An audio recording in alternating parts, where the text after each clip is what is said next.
He wasn't the kind of person who accepted things blindly. In fact, he prided himself on being a thinker, a questioner, someone who challenged everything before even considering believing it. Religion to him was nothing more than a human construct, an emotional crutch for those who feared the unknown. And Islam, it was the one religion he was determined to disprove. With every spare moment, he buried himself in books, websites, forums, searching, debating, and questioning. He joined online Muslim communities not to understand, but to challenge. With thousands of questions locked and loaded, he entered conversations with one goal: to expose what he believed were inconsistencies, contradictions, or flaws in Islamic teachings. He thought he was just one argument away from pulling the whole system apart. But what he didn't expect, what completely disarmed him, was the calm, respectful, and deeply intellectual responses he received. Muslims didn't run from his questions. They didn't get defensive. Instead, they welcomed his curiosity, invited more questions, and met him not with frustration, but with a quiet confidence. The more he questioned, the more consistent their answers became. No matter how many times he tried to corner them, they remained composed. They weren't trying to win, they were just sharing the truth. Still, he kept digging, still hoping to find that one crack in the foundation. He challenged the preservation of the Quran. He questioned the prophethood of Muhammad, peace be upon him. He brought up science, morality, history, anything he thought would weaken their stance. But what he slowly began to realize was that Islam didn't crumble under scrutiny, it clarified. The deeper he went, the more robust and coherent it became. He didn't want to admit it, but something was shifting inside him. The confidence he once had in disproving Islam was slowly being replaced by an uneasy sense of respect. The questions that used to feel sharp and solid now seemed to echo back at him. And then, in the midst of another long discussion, a Muslim asked him a question he couldn't ignore. It wasn't defensive, it wasn't even complicated, it was simple. You've asked us thousands of questions, but what do you believe, and can you answer your own questions with certainty? That moment hit him hard, because for all his arguments, all his efforts to disprove Islam, he had never really built a belief system of his own. He had no firm answers to the questions of life, death, purpose, morality, or the soul. He had been tearing down, not building up. That one question turned everything around. He began reflecting quietly. For the first time, he allowed himself to step back and look at Islam not as an opponent, but as a seeker. He reread the Quran, not to critique it, but to listen. He watched lectures, not to counter them, but to understand. And slowly, the answers he had once dismissed began to make sense, not just intellectually, but spiritually. Previously, it wasn't a debate that changed him. It was a moment of humility. One answer, delivered with sincerity and simplicity, opened a door in his heart that no amount of logic or argument had been able to touch. He realized that Islam didn't just make sense. It spoke to something deeper than reason. It spoke to the soul. Today, he stands not as a critic, but as a believer. His journey wasn't about winning or losing an argument. It was about discovering the truth. And the truth wasn't something he conquered. It was something that gently, patiently, and powerfully conquered him. He was no stranger to debate. For years, he had immersed himself in online forums, YouTube comment sections, and private messages, any place where he could engage with Muslims. His goal was never unclear. He wanted to prove Islam wrong, to expose what he believed were logical inconsistencies, historical inaccuracies, or moral shortcomings. Armed with knowledge from countless sources, some credible, many biased, he came with what he thought were unanswerable questions. Why did Islam say this? What about that verse? How can you believe in something written so long ago? With every interaction, he expected to find weakness, hesitation, or even anger. But time after time, he encountered something unexpected: calmness, clarity, and patience. Muslims didn't dodge his challenges. They met him with open dialogue, not defensiveness. They acknowledged his concerns, clarified misconceptions, and most importantly, they asked him to reflect, not just on Islam, but on his own beliefs. His inbox was filled with long discussions where Muslims explained concepts like Tawheed, the preservation of the Quran, the role of Prophet Muhammad, peace be upon him, and the harmony between Islam and science. Every time he threw a hard question, he was met with a grounded answer. Slowly, the cracks he had hoped to find in Islam didn't appear. Instead, he began noticing cracks in his own understanding of the world. The truth is, he never had an alternative belief system. He had spent years trying to dismantle Islam, but he had never built anything to stand on himself. He couldn't answer questions about his purpose in life, where we came from, or what happens after death. He had grown comfortable questioning others, but when it came time to question himself, he was speechless. This realization wasn't instant, but it grew inside him quietly. Every respectful response from a Muslim, every piece of Quranic wisdom he encountered, chipped away at his resistance. And though he kept asking more and more questions, he found himself no longer trying to disprove, but trying to understand. What started as a battle of arguments slowly transformed into a journey toward truth. And deep down, he was beginning to see something he never expected to see. Islam wasn't breaking under his questions. It was breaking through to his heart. He had spent so much time challenging others, but he had never truly been challenged himself, not in a way that made him reflect inwardly. Then, during one of his usual back-and-forth debates, something unexpected happened. A Muslim he had been messaging for weeks stopped replying with counterpoints and instead asked just one question. "You've asked us hundreds of questions, now let me ask you just one. What do you believe happens after death, and are you certain of it?" That question lingered in his mind like an echo. It wasn't confrontational. It wasn't even meant to prove a point, but it pierced through the wall of arguments he had built around himself. For the first time, someone had flipped the lens and asked him to examine his own foundation. He tried to brush it off. He tried to answer with philosophical generalities. Perhaps we just cease to exist. Maybe we become energy. Maybe there's something but we can never know. But none of those answers satisfied him. They all felt vague, empty, or based on guesswork. Deep down, he knew he didn't have a solid answer. And if he couldn't answer such a fundamental question about life, what happens after we die, then what was the basis of his confidence in disproving others? That one question had done what hundreds of debates hadn't. It created silence, a pause. And in that silence, reflection was born. He began to wonder, what if the people he had debated for so long weren't defending a myth, but conveying a truth? What if Islam's clarity about life, death, purpose, and accountability wasn't just poetic, but real? He started reading differently, not with a highlighter ready to attack, but with a heart open to understand. Verses about life after death, about divine justice, about the purpose of creation, they all hit differently now. The Quran wasn't just answering abstract questions, it was answering his questions, the ones he didn't even realize he had. And so, from a single question, his worldview began to unravel, not in chaos, but in clarity. What had started as a challenge turned into a realization that the truth doesn't always come through argument.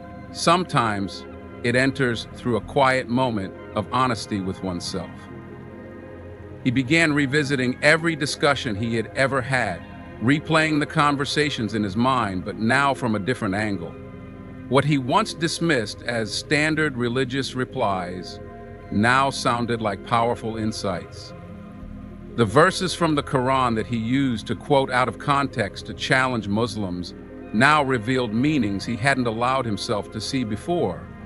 Words like mercy, guidance, truth, and purpose began to stand out. There was something unshakably firm, yet deeply compassionate about the way Islam approached the human experience.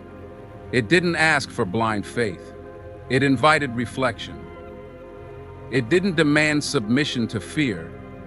It called for submission to truth through understanding. As he reflected further, he began comparing Islam with the other ideologies he had explored: atheism, agnosticism, Eastern spirituality.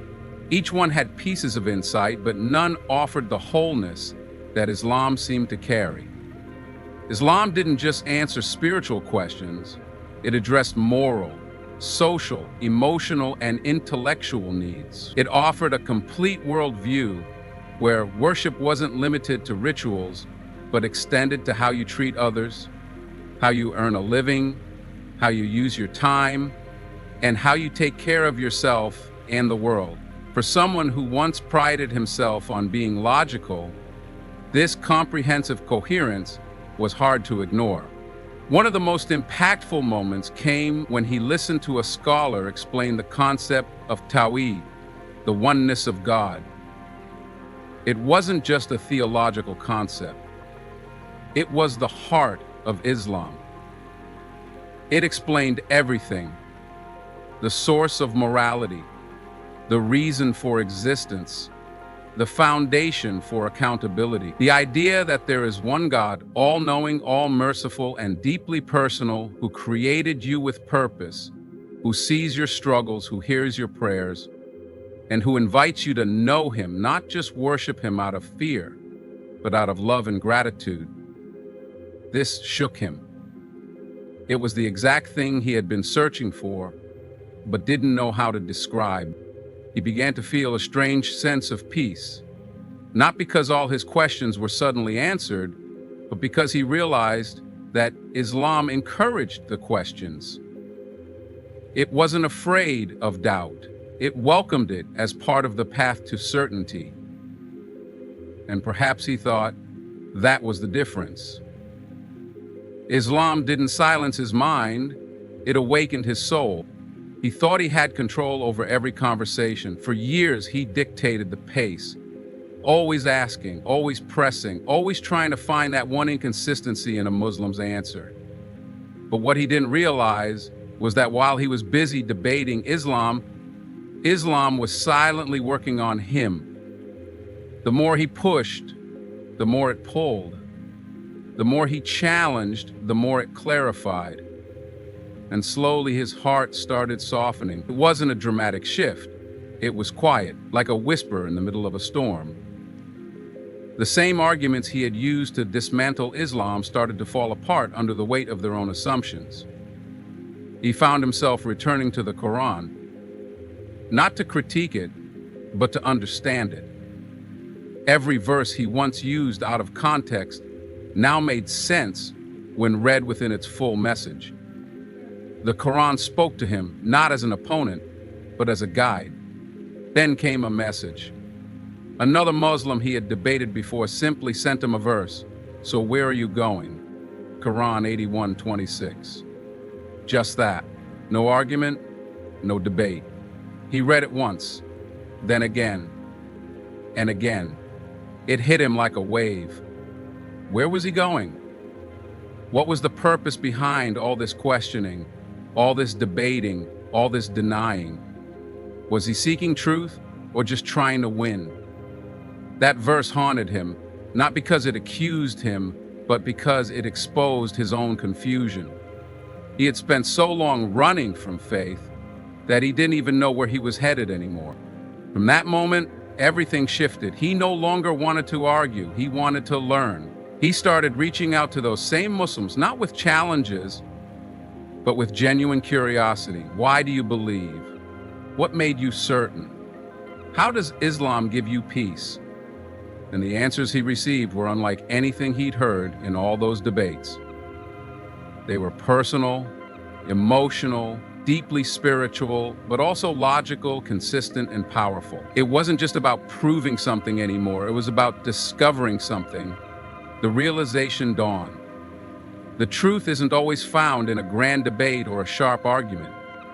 Sometimes it's in a single verse, a single moment, a single message that pierces through the noise and speaks straight to the heart. He couldn't stop thinking about that one moment, the verse, the message, the silence that followed. Something inside him had changed, and it wasn't temporary. It was as if all the walls he had built over the years had started to crumble, not because someone shouted them down, but because truth had entered quietly and didn't need to argue. The more he thought about it, the more he realized how many Muslims he had debated with had shown him something he had overlooked for years: character. Their patience, humility, and kindness during intense debates weren't signs of weakness, they were signs of strength. While he had been focused on winning arguments, they had been focused on representing something far more powerful: faith, rooted in conviction and peace. He started noticing how consistently Muslims behaved with grace in difficult discussions. They didn't just talk about Islam, they lived it. The way they spoke about their prayers, the way they mentioned Allah in daily matters, the way they prioritized truth over ego.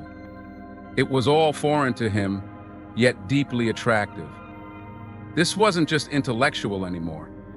It was emotional, spiritual, it was personal. He began researching stories of converts, people from all walks of life who had once doubted or even hated Islam, only to become some of its most passionate defenders.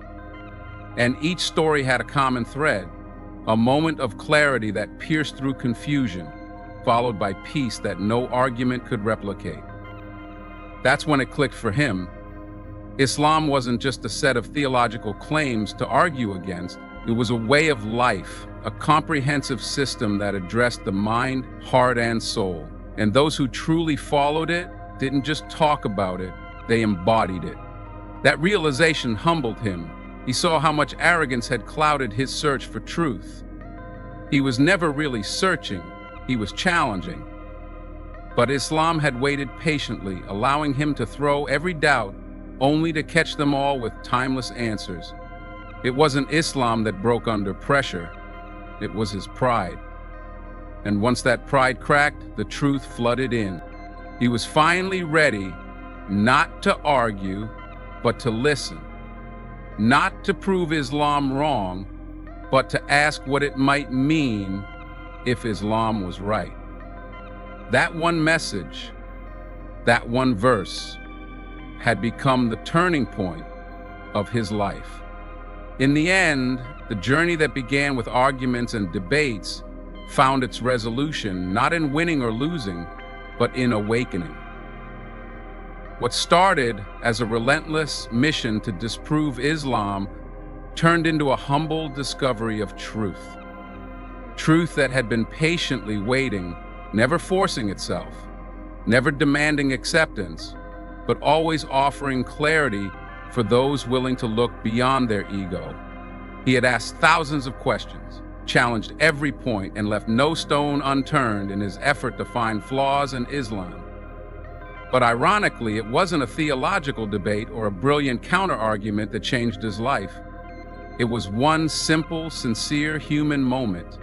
One question, one verse, one message that broke through the noise and reached the depths of his soul.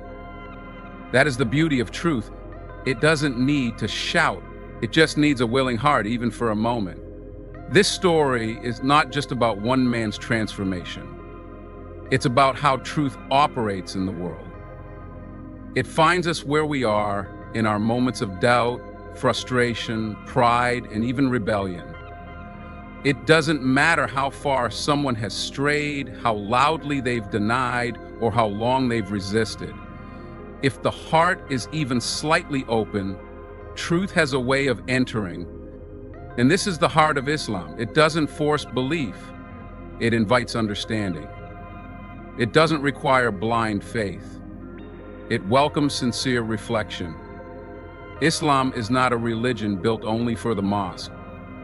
It's a guide for the mind, a light for the heart, and a complete way of life. Those who find it often describe not just intellectual satisfaction, but an inner peace that they had searched for everywhere else and never found. That peace doesn't come from winning arguments. It comes from surrendering not to another human being, but to the truth of our Creator. To those watching this, perhaps you too have questions. Perhaps you've doubted or even been frustrated by the idea of religion. That's okay. Honest questions are not your enemy. They are the beginning of a sincere journey. What matters is the willingness to seek answers with humility, to listen, not just with the mind, but with the heart. And if this story has touched you, inspired you, or even made you pause and think differently, then maybe it's done what it was meant to do. Because Islam isn't just for one type of person, it's for everyone. The intellectual, the spiritual, the skeptic, the seeker, no matter where you are in life, the message of Islam is simple. There is one God who created you, knows you, and loves you. And He is waiting for you to return to Him. Thank you for joining us on this powerful journey. If you found this story meaningful, consider sharing it. Someone else might need to hear it today. And remember, sometimes the smallest question can lead to the greatest truth. Until next time, may your heart be guided and your path be blessed.